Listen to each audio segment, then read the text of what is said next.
Yun, drums papawis 156 na ating papawis ng Antoko. Medyo hindi na tayo busy ngayon dahil nga wala tayong tanggap. Okay lang yan, ganyan talaga buhay, kanya-kanyang panahon yan. Kaya pag dumating yung panahon nyo na marami kayong tanggap, marami kayong event, marami kayong pinagkakaperahan, sinupin nyo yung pera nyo, sinupin nyo, wag nyo isusugal, wag nyo iinom ng sagad. Basta ilaan nyo para sa pamilya nyo, o ilaan nyo para sa sarili nyo, sa mga pangangailangan, o yung perang pagkakakitaan nyo sa ganitong season na peak season na nagdagsa ang pera, sinupin nyo nga, i-invest nyo sa mapapagkakitaan o balang araw kikita pa. At saka yan, syempre tuloy-tuloy lang tayo sa ating drums papawis kapag may event tayo sa Pulilan at Plaridel na rentahan yung band equipments natin nung mga dati nating client. At ayun nga, mayroon din tayong client kahapon dun sa Pulilan catering, nakdanto ko basic ano lang na naman, ang ano tawag doon, basic setup. Ang nangyari naman, syempre tapos na yung event, matagal din ako naghintay doon para kuhanin yung payment, pero ayun nga, kulang pa rin yung binayad sa ating kahapon.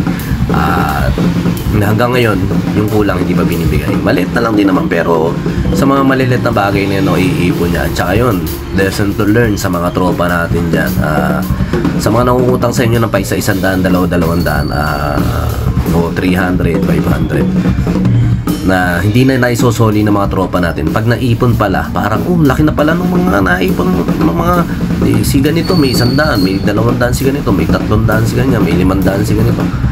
Pag pinagsama-sama pala, nadadali tayo ng gano'n eh. Siyempre, ayaw natin ipahiya yung mga tropa natin na minsan hindi natin matanggihan na uutang. Yung pre, Gcash ka nga ng ganitong oras, ganitong ganyan. Eh, minsan nakakalitaan na, at saka nahihiya naman tayong singilin dahil nga baka ma-offend, baka sabihin sa halagang ganon, sa halagang maliit na ganon, eh parang atat nata tayo. Pero yun nga eh, pag nagsama-sama pala, dahil hindi lang isang beses, hindi lang isang tao yung nakaganon sa akin na maayo kakilala natin, pero hamo na, ganun talaga buhay.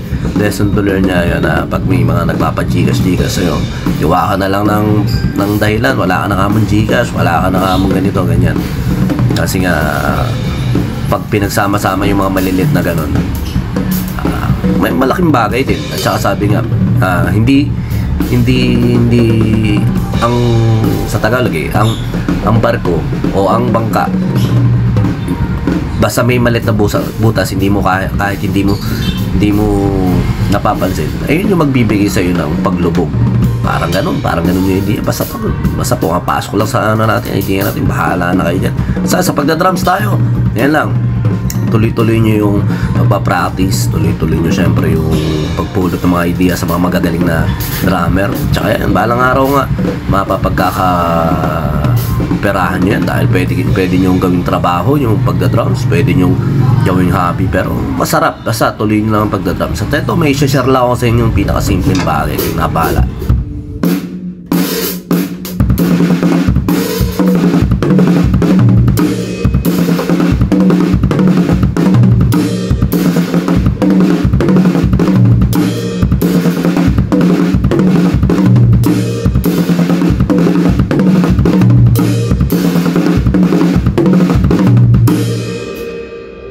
Yun, mag-share lang ulit tayo na isang basic na pwede natin exercises. Dito tayo magsisimula sa parang 6 stroke na may plum, 2, 3, 4, 5, 6 kick, kick. 6 stroke dito pero may kick, bali 8 stroke siya pag groupings, parang ganon.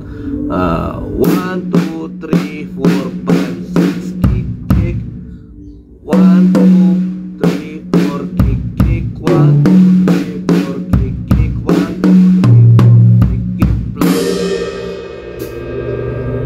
pag binilisan natin kote yung 6 stroke yung patapos 8.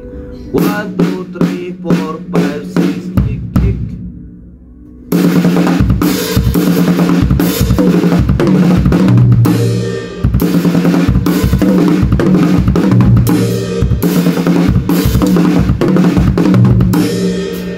One, two, 3, 4, 5, 6, kick, kick. 1, 2, 3, 4, kick, kick. 1, 2, 3, 4, kick, kick. 1, 2, 3, 4, kick, kick.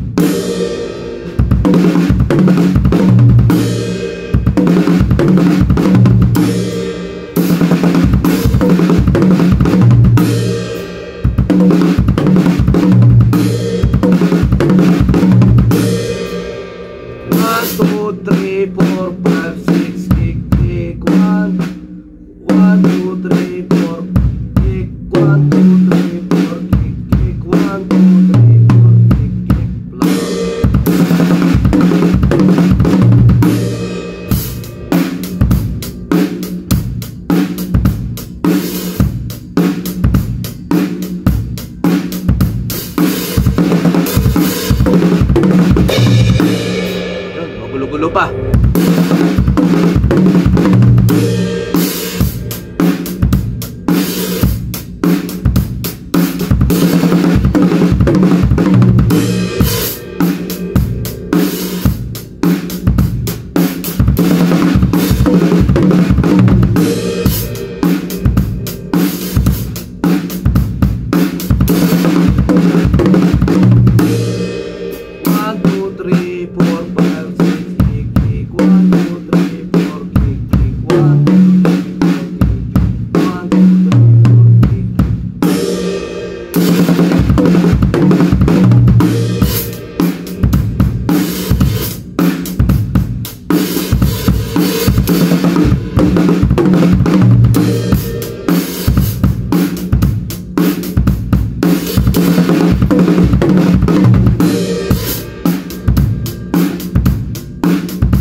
Ganun lang, basic lang. Sabi ko nga bumubuo tayo na isang foundation na pwede natin gawin yun. Kasi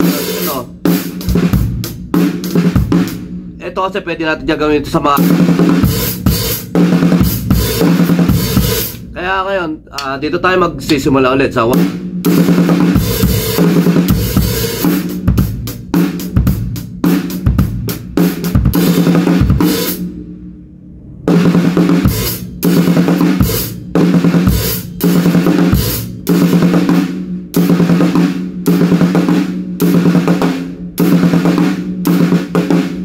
pwede natin to tayo magsimula sa mga fill-in natin na pwede natin explore. Nakikita nyo, gumugulo yung mga sinishare ko. Kasi nga, kahit ako inaaral ko pa rin yung mga idea na pumapasok sa akin, ni-execute ko lang. Tapos pinanonood yun hanggang ayun, nagiging parte na nga na pwede ko pala yung idea na yun. Mas lalo pa lumalawak. Ganun lang, basta explore nyo lang yung pagda-drums. O kahit hindi nyo man magamit nyo yun, basta yung way nyo na pagpapractice na napag-iisip kayo, malaking bagay yon.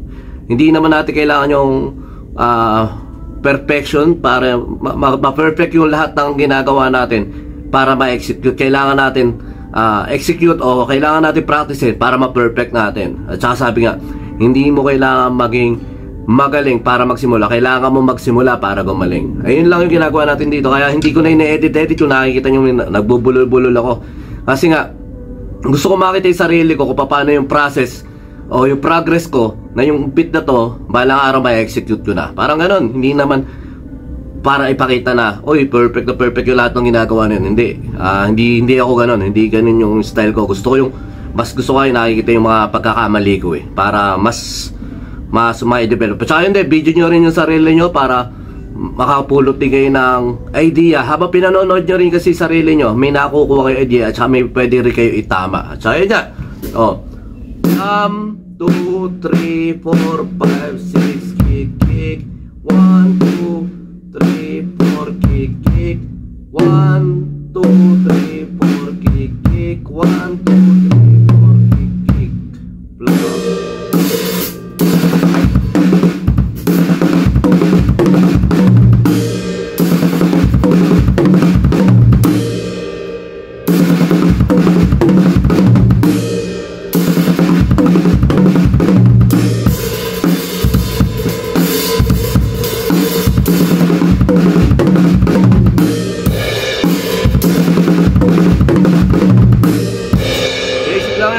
Kumbaga, ang nakakapagpalito lang yun dito dahil nga rito sa staking nung 4. Bali, apat siya.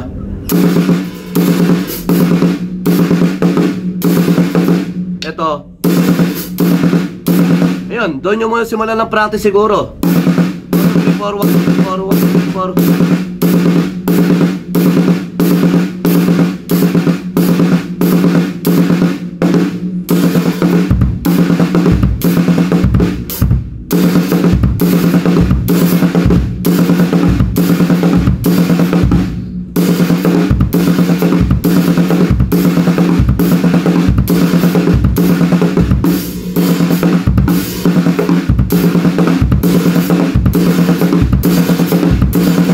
Yan, doon lang tayo magsimula. Tapos sa execute ulit natin, bibigyan natin ng iba-ibang idea ulit yung